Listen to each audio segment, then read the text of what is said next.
네, 앞서 단신 소식으로 전해드렸죠. 지난달 말 수락산 여성 살해 사건이 일어난 지 열흘 만에 의정부시 사패산에서 또 50대 여성 살해 사건이 발생했죠. 네, 범행 나흘 만에 피의자가 자수를 했는데요. 경찰 수사 결과 금품을 노리고 범행을 저지른 것으로 드러났습니다.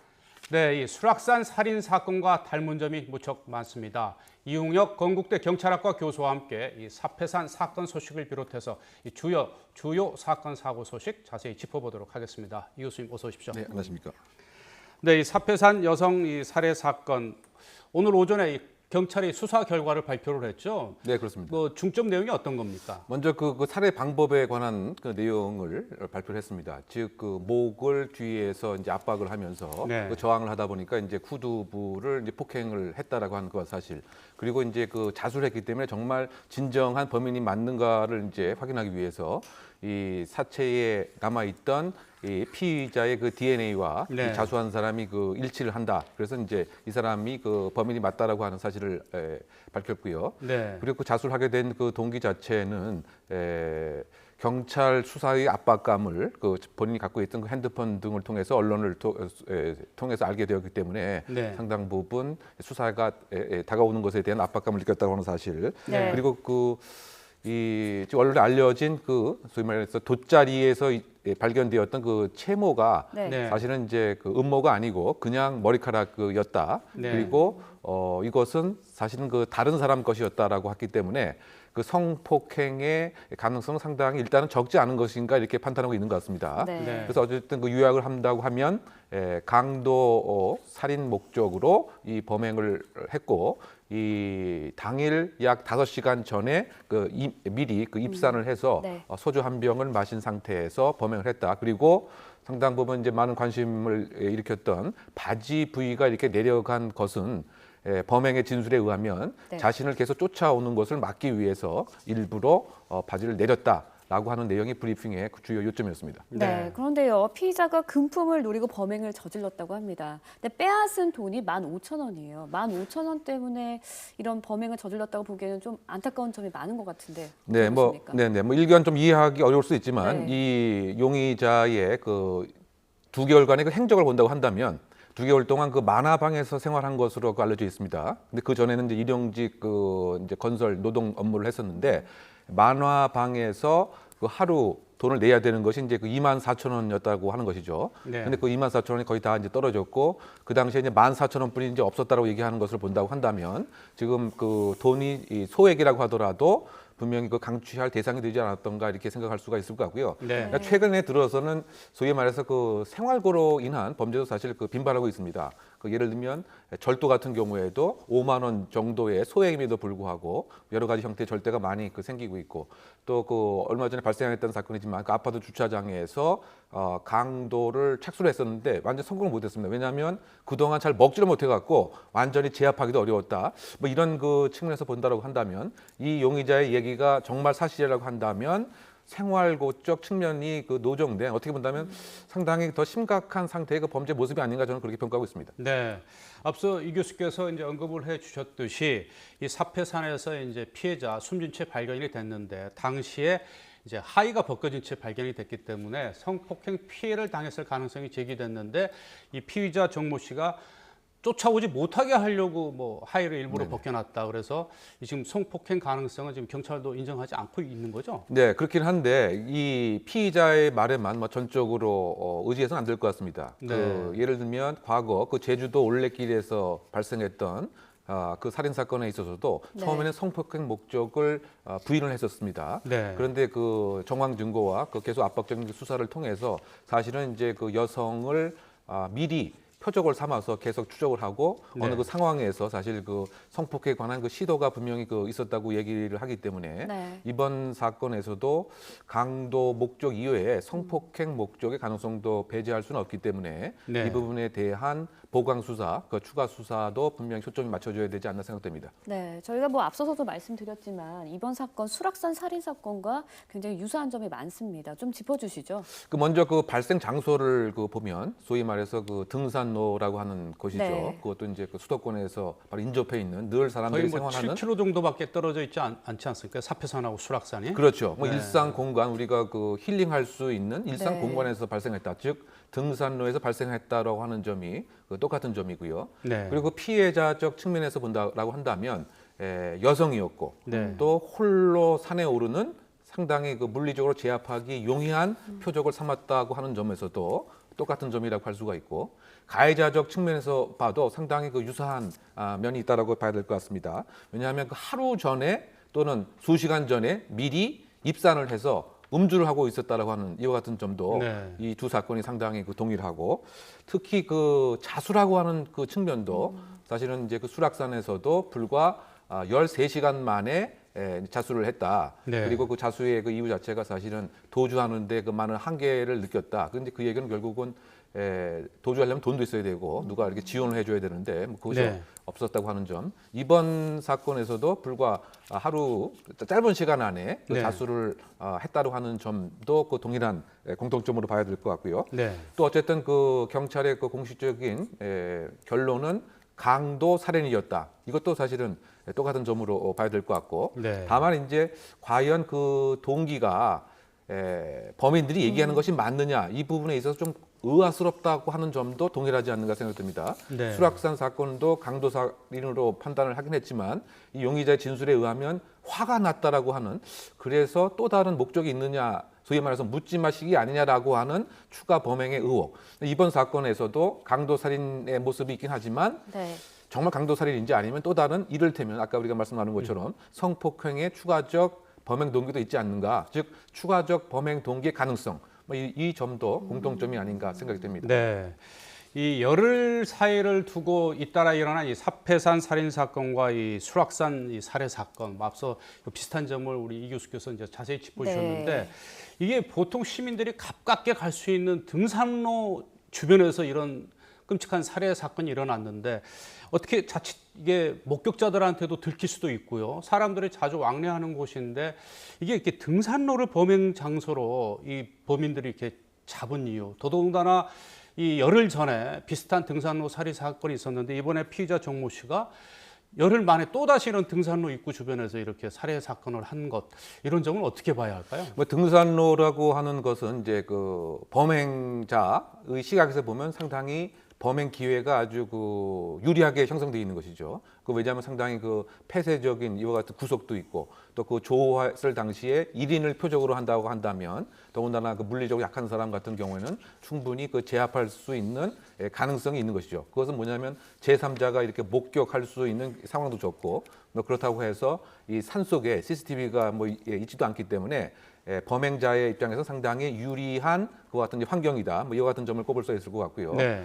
그다음에 이제 그 한 열흘 간격으로 이렇게 발생한 것이 혹시 언론을 통해서 학습을 한 이른바 그 모방 범죄의 네. 효과가 아닌가라고 하는 의심도 가질 수가 있지만 그렇다고 해서 전혀 이와 같은 강도의 계획과 흥미와 관심이 없던 것이 언론 때문에 새롭게 생성된 것은 아니라고 봅니다. 네. 즉 막연하지만 어느 정도 강도를 해야 되겠다라고 하는 계획을 하고 있던 참에 구체적인 그 방법이 이렇게 노출이 되었기 때문에 이른바 활성화 효과, 그로 인해서 참고상 촉매적인 영향을 받을 가능성은 이제 충분히 그 있는 것이 아닌가. 그래서 그런 측면에서 봤을 때는 이제 그 외국 같은 경우에 수사기관과 언론기관이 MOU를 체결해서 구체적인 범행 방법이라든가 구체적인 자살 방법 같은 것은 사실은 이제 보도를 조금 제한해서 하는, 그래서 이것이 그 모방 범죄라고 하는 우려를 해소할 수 있는 하나의 대안으로서 지금 간주하고 있는데요. 네. 그 점도 국내에서 한번 참고가 필요하지 않나 생각됩니다. 네. 근데 정말 두 사건 많이 닮았습니다. 범행 뒤에 직접 자수하는 것까지 닮았는데 이 자수를 어떻게 봐야 되는 건가요? 그냥 도주하기가 힘들어서 자수한 건지 아니면 정말 뉘우치는 마음도 있어서 자수를 한 건지 그런데 어떻게 봐야 될까요? 수락산 그 사건에서 우리가 그 언론 얼굴 공개를 통해서 그 사람의 그 태도와 이와 네. 같은 모습을 봤었는데 뭐 진저건이 뭐 뉘우침이라든가 뭐 죄책감 같은 것은 없지 않은가 우리가 봐야 될 것 같고요.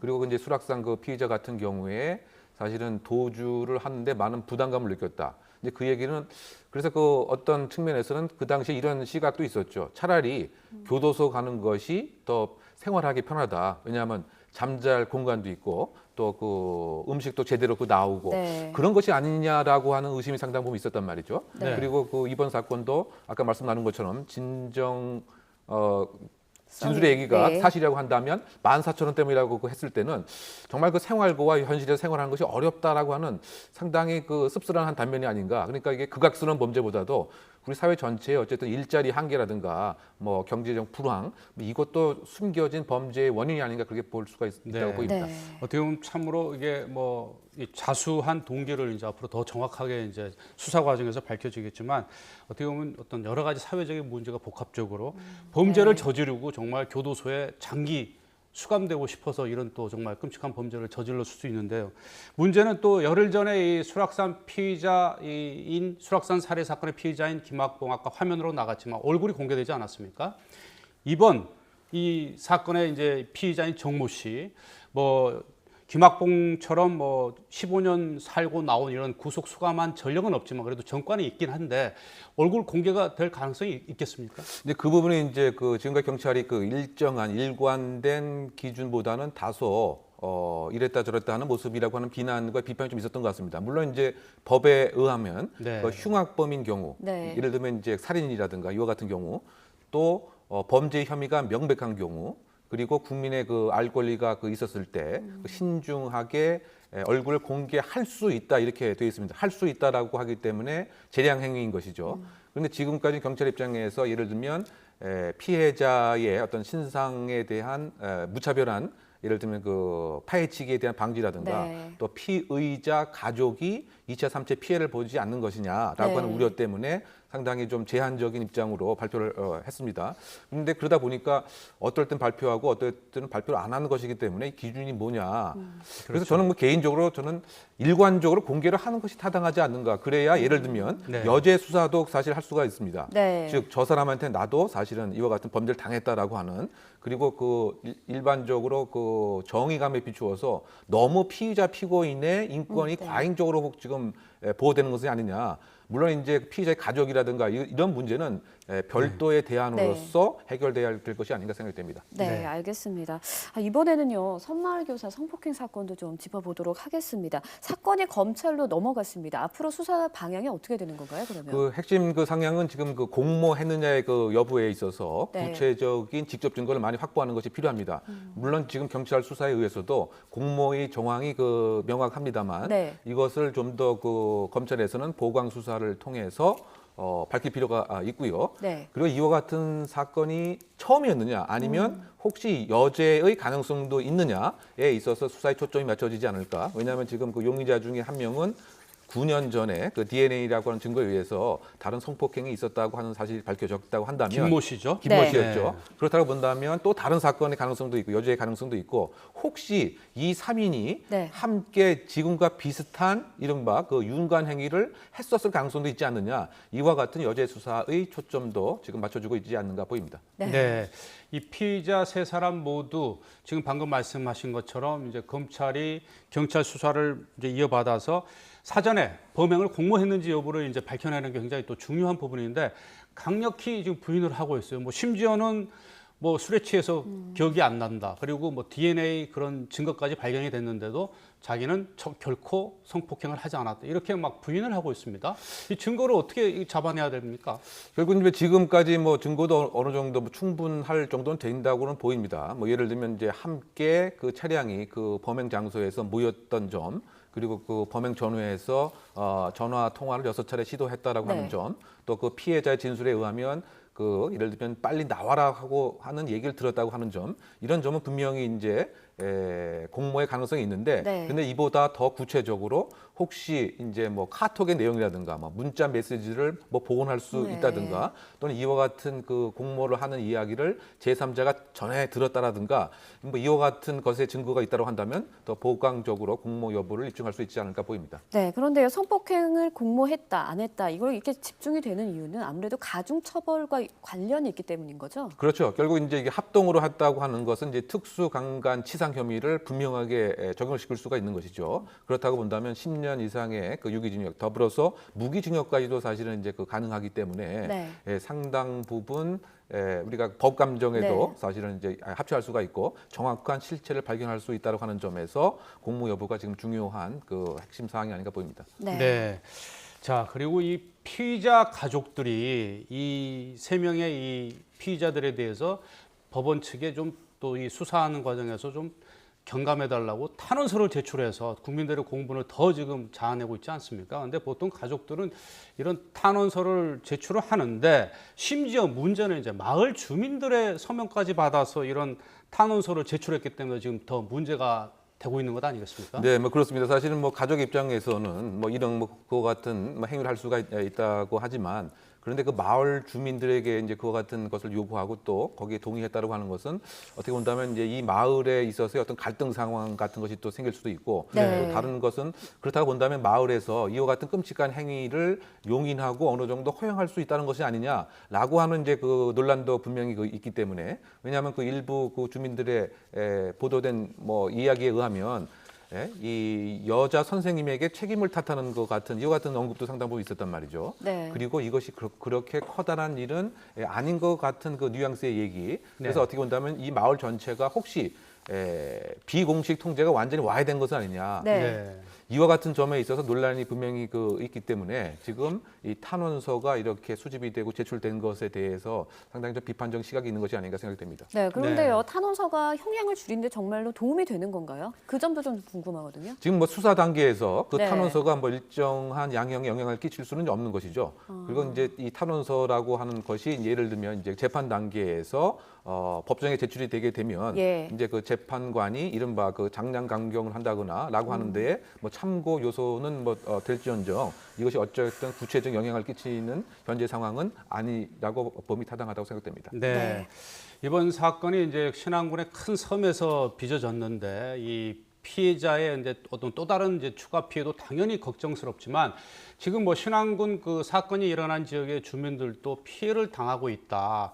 뭐 이런 또 이제 볼멘 소리들이 나오고 있는데 실질적으로 어떤 피해를 당하고 있는 겁니까? 가장 뭐 핵심적인 것은 그 신안군 전체가 마치 그 악마의 섬 같은 이와 같은 이제 왜곡된 이미지가 형성될 수 있다고 하는 점. 그리고 좀 더 구체적으로 봐서는 이 아름다운 그 섬에 그 많은 관광객들이 이제 그 관광을 했었는데 네. 그것이 이제 많이 그 줄어든다고 하는 이와 같은 점. 더군다나 이제 지금 이 학교 공동체에서 이 아이들에 대한 앞으로의 그 향후 그 교육이라든가 이것에 대해서 어떻게 이제 그 회복을 해야 되느냐 네. 이와 같은 것이 상당 부분 2차, 3차 피해자화가 이곳에서 일어나는 것이 아닌가 생각됩니다. 네.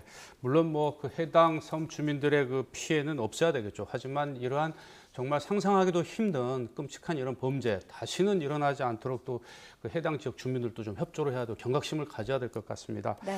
네, 지금까지 이 주요 사건 사고 소식 이 건국대 이웅혁 교수와 함께 짚어봤습니다. 오늘 말씀 고맙습니다. 고맙습니다.